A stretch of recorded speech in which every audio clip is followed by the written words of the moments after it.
ዓለም ላይ ህይወታቸው በጣም ያማረ ሰዎች ካያችሁ እመኑኝ ከጀርባቸው አንድ የትዕግስት ትልቅ ኃይል አለ። የመታገስ ጥበባቸው ነው በህይወታቸው በጣም ጥሩ ህይወት እንዲኖሩ ያደረጋቸው ትዕግስታቸው። እኔ እግዚአብሔር ከወደዳችሁ አንድ የትዕግስትን ጥበብ ይስጣችሁ። በስራ ዓለምም ይሁን በትዳር ዓለምም ይሁን በልጅ አስተዳደግም ይሁን በየትኛውም ነገር ይሁን ዛሬ ላይ ምንም አይነት ቦታ ሁኑ ጎዳና ላይ ያላችሁ በድህነትም በማግኘትም በስልጣንም በምንም ቦታ ላይ ሆኖ እግዚአብሔር የትዕግስትን ጥበብ ይስጣችሁ። በጣም የምትታገስ ሰው ከሆንክ ከሚስት ጋር አይደለም በህይወት ደስታ የማየት ደስተኛ የመሆን ስኬታማ የመሆን እድልክ ምንም ሳትጠራጠር 100%።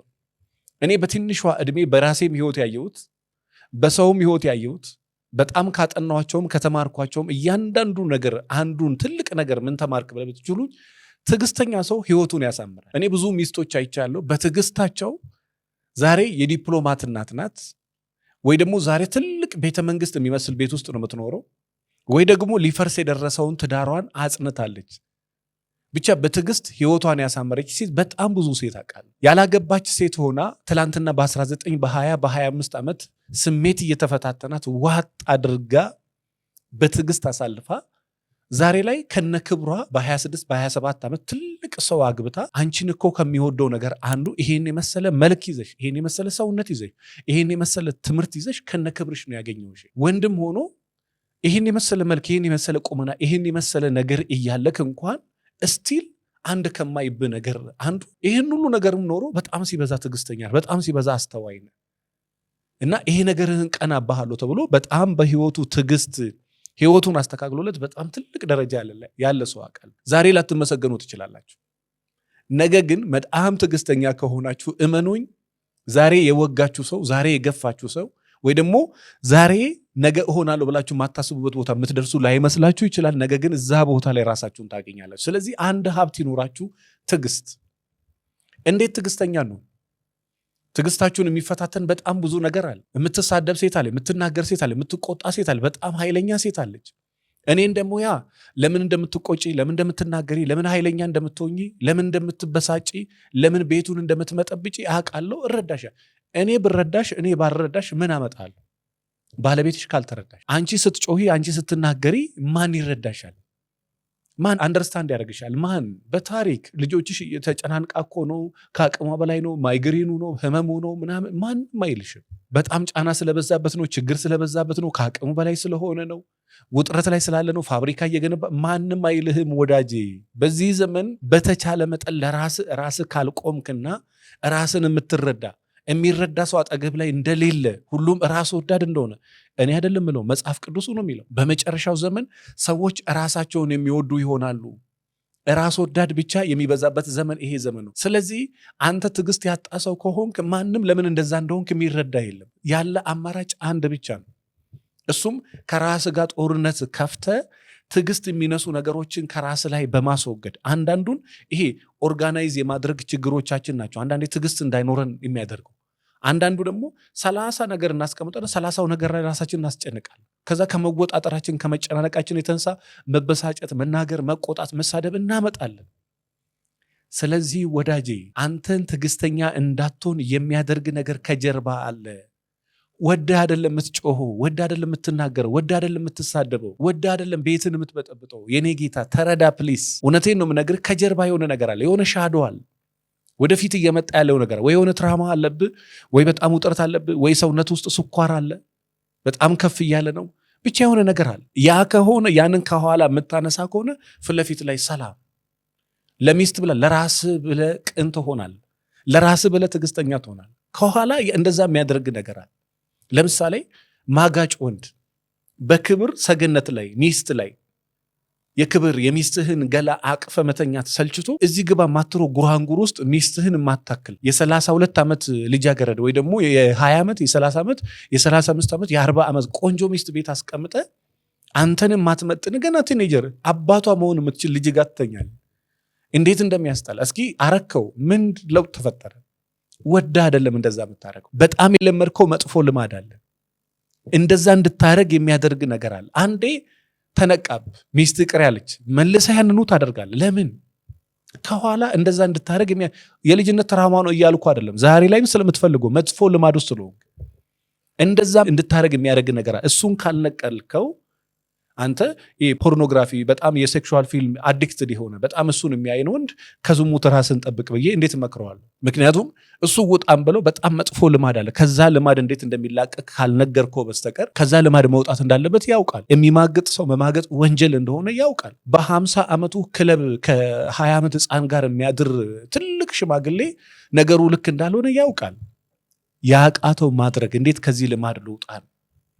ስሜታዊ የምትሆኑ ሴቶች፣ ስሜታዊ የምትሆኑ ወንዶች ስሜታዊ እንድትሆኑ የሚገፋፋችሁ የሚያደርጋችሁ ነገር አለ ከኋላ። ያንን ከታች ማትነቅሎት ከሆነ ስሜታዊ ያለመሆን አትችልም። መጠጥ ከጠጣ የምትማግጥ ወንድ መቅረፍ ያለበት የትኛው? ችግሩን ከስር መቅረፍ፣ መጠጡን መተው ወይ ደግሞ በጣም መቀነስ። የምትጻጻፊ ሴት በትዳርሽ ላይ መማገጥሽ አይቀርም። ዛሬ ባለቤትሽ ባያቅ ነገ እኔ ባለቤቴ ይማግጣል ብላ ባለቤቷን እየከሰሰች እሷ ማጋጭ ሆና ቢደረስባትስ? እኔ ሰው ላይ ጣት የምትጠቁሙ ሰዎች ጣታችሁን ከሰዎቹ ላይ አንሱና ወደ ራሳችሁ መለስ አድርጋችሁ ራሳችሁንም ለማየት ሞክሩ። ባለቤቴ ነው ችግር ያለበት፣ ባለቤቴ እንደዚህ አድርጎ የባለቤትሽን 100,000 ችግር የምታወሪ ሴት የባልሽን ችግር ተይና የራስሽን ችግር ማየት ጀምሪ። ባለቤቴ እንዲህ ነው የባለቤትሽን ኃጢአት ማውራት ተይና ራስሽን ማየት ጀምሪ። ያኔ ነው ትዳሩን የምታስተካክዩ። ሚስትህን ችግር ማውራትህን ተውና የራስህን ችግር አውራ። ራስህን ተመልከተው። አንተ ፐርፌክት ነህ? አንተ ልክ ነህ? አንተ እንደ ባል ነው የምትራመደው? እንደ ባል ነው የምትናገረው? የሚገባትን አድርገህላታል? እንደ ሚስት የሚገባትን ነገር አድርገህላታል? እንደ ቤትስ እንደ ባል ነው አክት የምታደርገው? እንደዛ ከሆነ እግዚአብሔር ያድርግልህ፣ ቀጥልበት። ካልሆነ ግን መጀመሪያ ራስህን አስተካክል። እኔ በቃ እሷ ጋር 1000 ችግር እያለ በጩኸት በኃይለኝነት ቤት የምትበጠብጥ ሴት የባለቤቷን ችግር ስታወራ በጣም እገረማለሁ። መጀመሪያ የራሷን ደካማ ጎን የራሷን ችግር መቅረፍ ነው ያለባት። እኔ እውነቴን ነው የምነግራችሁ። የዚህ ሀገር ትልቁ ችግርም ይሄ ነው። ህዝቡ የራሱን ችግር ትቶ መንግስት ላይ፣ መንግስት የራሱን ችግር ትቶ ህዝብ ላይ፣ አንደኛው የሃይማኖት ተቋም የራሱን ድክመት የራሱን ችግር የራሱን የውስጥ አሰራር ትቶ ሌላው እንትን ላይ፣ ሚስት የራሷን ችግር ትታ የባሏ ላይ፣ ባል የራሱን ችግር ትቶ ሚስት ላይ፣ አባት የራሱን ትቶ ልጁ ላይ፣ ልጅ የራሱን ትቶ አባቱ ላይ፣ እናት የራሷን ትታ ባለቤት ላይ፣ አባት ላይ፣ ልጆች ላይ። ራሳችን የማየት ችግራችን በጣም ሲበዛ ብዙ ዋጋ እያስከፈለን። እኔ ትዕግስተኛ መሆን የምትፈልጊ ሴት ካለሽ አንቺ ትዕግስተኛ እንዳትሆኝ የሚያደርግሽ ነገር ምንድን ነው? በዛ ላይ ብዙ ጊዜ ጮኸሻል፣ ብዙ ጊዜ ተናግረሻል፣ ብዙ ጊዜ ቤት በጥብጠሻል። ምን ተፈጠረ? ከመናቅ ያለፈ። እኔ ለዛ ነው ሁልጊዜ ዝምተኛ ሰዎችን በጣም የማደንቃቸው። ማን ነው ያስተማረክ ዝምታ? ማን ነው የነገረ ዝምታ? ዝምታ በጣም የሚገርም ትልቅ ጥበብ ነው። ይሄን ስላችሁ ግን በዝምታ ሰው የሚገሉ ሰዎችም አሉ። አይናገሩም፣ በዝምታቸው ግን ይገሉዋል። ነገር ግን ክፉ ላለመናገር ጸጥ የሚሉ ሰዎች ደግሞ አሉ። የማይረብሽ ጸጥታ፣ ዝም የምትል ብዙ ጊዜ ብላ ብላ ብላ ብላ ቅጧት በቃ አሁን ከፈለክ ገደል ግባ ብላ ዝም የምትል ሴት አለች። ምን ታርግ ታዲያ? ከዚህ በላይ ምን ታርግ? አንዴ 2 3 4 ነግራው የማይለወጥን ሰው ስኳር ታማሚቱን ጨጓራ ታማሚቱን በ30 ዓመቷ በ40 ዓመቷ የዛሬ ወንድ ሁሉንም ማለት አይደለም። አንዳንዱ በቃ ጡንጦ የሚጠባ ህፃን በሉት እንኳን ባል ሊሆን ቀርቶ ራሱን ቴኬር ብትፈታውና የሆነ ቦታ ቢገባ ብቻውን መኖር የማይችል ሰው፣ የሚጠቅመውና የማይጎዳው ለይቶ የማያቅ ሰው፣ ልጅነቱን ያልጨረሰ ሰው ግን እሱ ልጅ ወልዷል። ምን ታደርገዋል? እንደፈረደባት በቃ ጡንጦ ይሄን አርግ ነው። ባክን ፕሊስ ይሄንን ልጅነትህን ተውና ትልቅ ሰው ሁን። በቃ ልጅነትህን ተውና ባል ሁን፣ አባወራ ሁን። ምናልባት ቴስቴስትሮን ሞተው ከሆነ እሱን ከፍ የምታደርግበትን ነገር ስራ፣ ስፖርት ስራ፣ አመጋገብህን አስተካክል።